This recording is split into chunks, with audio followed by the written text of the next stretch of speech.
Welcome to Chadlocks, your new favorite sports betting show. Join Chad as he fearlessly delivers his locks with little to no research, blind confidence, and just enough charm to make you forget the results. It's not as much about winning, but more about the process and blaming the refs and coaches when it all goes sideways. It's time to lock in. Welcome in week 9 of Chadlocks. I am your host, Chad Rink. Follow me on the X at Chad Ocho Rinko. You can also check me out on Instagram at Rinknato. It is November 1st. I cannot believe the NFL season is halfway over. It always seems to take forever for the NFL season to get here, and then it just flies by. So we are in week 9. It is the 1st of November. So let's do a recap of week 8. So week 8, we were profitable, not a huge amount. We were up 2.17 units. So how that played out, we did not hit the Thursday night parlay. We did hit 3 of our 5 Chadlocks. We did hit James Cook over 100 rushing yards. That was at plus 270. That was huge. He hit that really early as he had 151 in the first half. Roma Dunze, 80 plus receiving yards at plus 210. And then we also hit the Chicago at Baltimore under 24.5 first half points. That was at minus 115. We did not get Bijan at 130 rushing yards. It wasn't even close. That was a bad read on everybody. Both on DFS and betting. I would have thought that Bijan would have just ran over that Dolphins defense, but he did not. Dolphins ended up winning that game, and then the Dolphins even looked not as bad on Thursday. I mean, they got drubbed, but the defense, I really thought like Henry and Jackson would have like combined over 200 yards, and they did not. So, and the other one we lost, we did lose the money line. It was the Buccaneers money line added to the Bengals money line at minus 105. The Bengals killed us on that one. They had that game well in hand and somehow let the Jets come back and win. So, and then again, our 5 for 5, we were not great. I think James Cook was the only one who scored. The other ones were Adunze, Bijan, Alvin Kamara, and Courtland Sutton. There were a lot of touchdowns in that Denver game, and just not to Courtland Sutton. So again, up to 2.17 units for week 8. Through the year, we're up 41.53 units. So again, can we get $100 starting bank to 1,000? Now we are currently at $515.30 on that original $100. So let's dive into week 9. First, I want to say thank you to everyone that watches this show on the YouTubes, as us unks will say. I had almost 750 views on this show, so I do appreciate you guys checking it out. It's a later, this is being recorded on Saturday afternoon. It was just a busy week at the Rink household. We had stuff going on with Halloween. We had I had a kid that had to get expander put in his mouth. It was stuff. The wife decided that we needed to get rooms rearranged, which we have been doing that slowly. And this is a big project for us, getting our pantry rearranged along with the dining room. And then we still have the one upright piano to move, which is always one of my favorite things at the house to do, is to move the piano. We have had pretty much our entire marriage. So just a lot of stuff going on, but I did want to jump on here real quick to get this out before the Sunday game. So gonna run through it pretty quickly. It's the same format. I'll go over the Thursday night parlay that we did not hit, my 5 Chadlocks for the week, and then the 5 for 5 that we have as well. So Thursday night did not hit. It was a $10 for 39. So it was a pretty lower stake one. It was Zay Flowers having 5 or more receptions. He hit. Had Lamar Jackson over 33.5 rushing yards, which did not hit. I really thought his first day back there, he was going to rely more on his legs and his arm.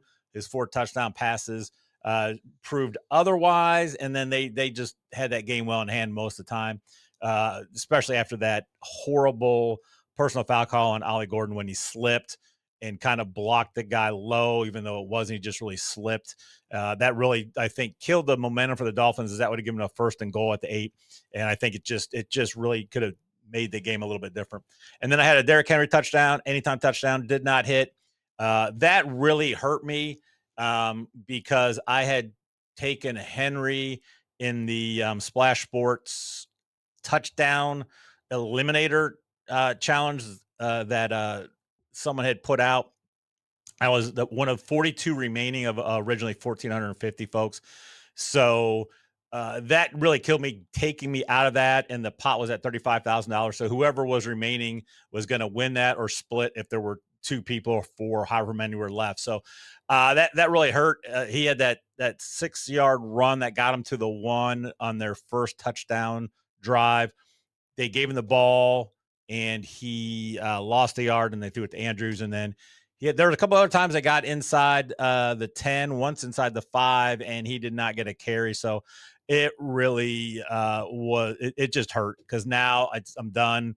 And I know hopefully if the remaining, there were a lot of people on Henry, though. I think there's probably, of the 42, I think there looked to be about 15 that had Henry. So hopefully they all lose, and then the 42 of us can split $35,000. So that's what I got to be rooting for. So let's dive in. First one I have is going to be Drake May, 250 plus passing yards at plus 150. It's an alt line.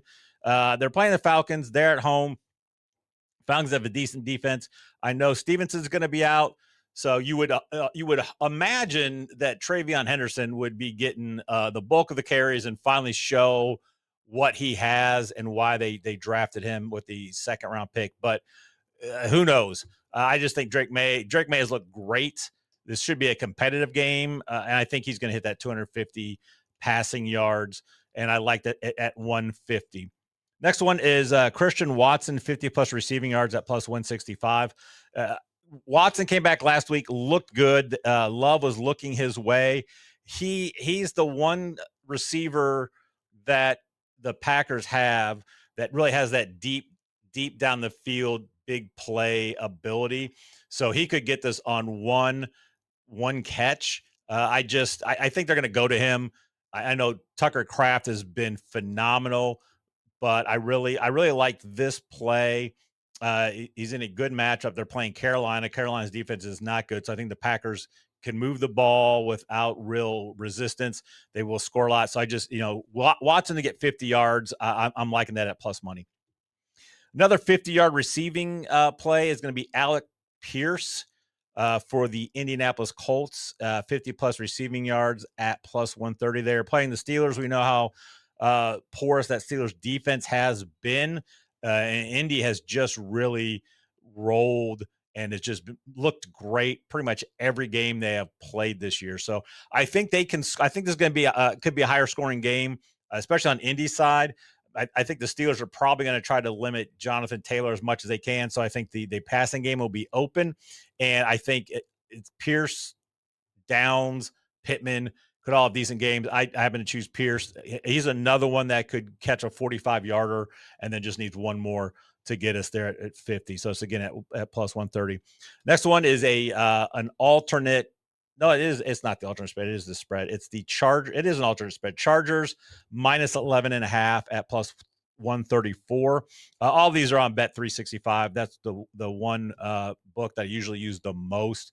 And so most of these, unless I specify otherwise, is going to be on Bet 365. So the line is at 9.5. I just took 2 more points, put 11.5. They are on the road against Tennessee. Tennessee has just looked awful all year. Chargers, I kind of seem to really have things grooving in the passing game, especially since Gadsden has been involved. So I think they can handle their business. Tennessee just has a hard time scoring, and the Chargers can move the ball. So give me 11.5 at plus 134 as one of the few games I think could be a blowout this week. And then I'm going to take, although this may change, because when I had originally did this, it looked like Joe Flacco was going to play. So I will probably move off this one. I had Chicago at Cincinnati and alt over at 62.5. But I think I'm going to pivot on that because it's going to be Jake Browning. And I don't know if a Jake Browning led Bengals team can score, even on the Bears team that has not shown much at all. So if I'm going to take another play, give me, let's just throw, you know what, just for the heck of it, I don't even know if they're out there yet. I saw that The Chiefs are calling up Clyde Edwards-Helaire because I think Pacheco may be out this week. So I don't even know if Clyde Edwards-Helaire props are up yet. It does not look like it.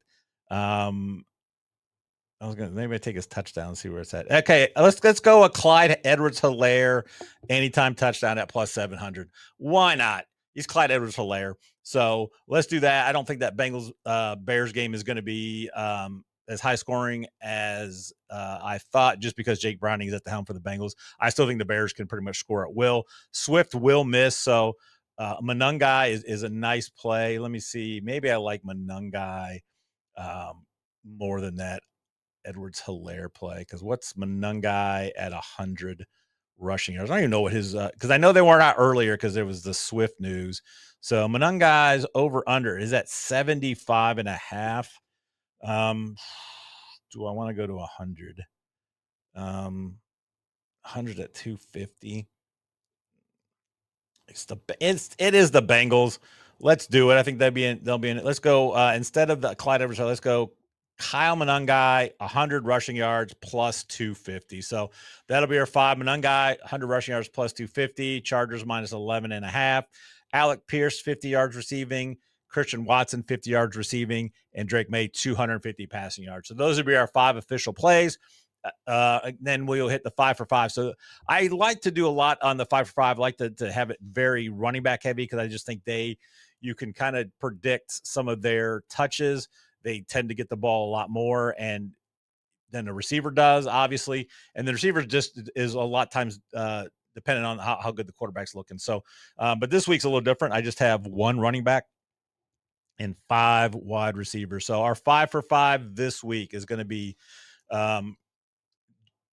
again, 5 for 5, 5 players to score a touchdown at any time, put $5 on it. So the 5 that I do like, I still do like Jamar Chase. That could be one that would change if any of them, because Browning is at the helm with Flacco there. He had, what was it, 42 targets in 2 games with Joe Flacco at the helm. So I like that with sorry, I'm trying to log in here with Jake Browning at the helm. I just don't think I don't trust, I guess, that Chase is going to get the kind of targets. I think they'll be down, so I think I may keep it in because it is Jamar Chase.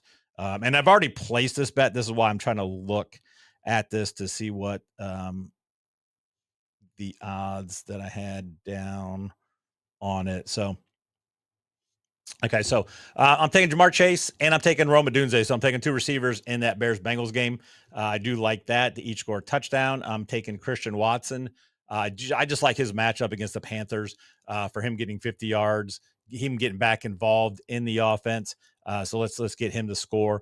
I'm taking Amon-Ra St. Brown has a touchdown odds at plus 110. So I'll take that against the Vikings team. I know the Vikings D can really kind of shut down players. It's going to be McCarthy. It's going to be McCarthy's back. So I don't know if the Vikings can keep it close. He's almost got to look better than Wentz has looked with his injury. But give me the Sun God to score a touchdown at plus money, and then I'm taking Travis Etienne. With the news that Travis Hunter is now going to miss a few weeks, I think they rely on the run a little bit more, and they are playing the Raiders, and who are just awful. So those are my 5 for 5: Jamar Chase, Rome Odunze, Christian Watson, Sun God, Amon-Ra St. Brown, and Travis Etienne to all score a touchdown. $5 would return $257.04. So $257.04. So again, we had another profitable week last week. We are now up over 40 units on the NFL season. We are halfway there. We are halfway to $1,000 from our original $100 that we started with. So again, thank you all for watching. let's get these bets. Let's finally hit a 5 for 5. That's what I would like. I would like to hit at least one 5 for 5 this year, because then that's going to profit that part of it from here on out. And then there's no real ladders this week. I did play a ladder on the Thursday night game. It was the Malik Washington ladder. It was like 30 yards, 40, 50, 60, 70, and then I jumped to 90. So 30 and 40 hit. I think he had 48. So I did cash out at the 50 when he hit 48, because it was only a couple bucks off. So I did cash that one out. So I probably lost a little bit on that. I can't remember what it was, but it was kind of a wash with hitting 3 of them. So I don't know if there's anyone that I like. I may look at the Monungai one, but he's starting at 75, so I'm not sure I will do that. I will probably put out some 2 TD parlays on X, so just keep an eye on that. Again, at Chad Ocho Rinko, you can catch me there. Thank you again for tuning in to watch on YouTube, Chadlocks, and thank you for going to FanStream Sports and checking it out there, listening to on any streaming service you have. Until next week, let's get these bets.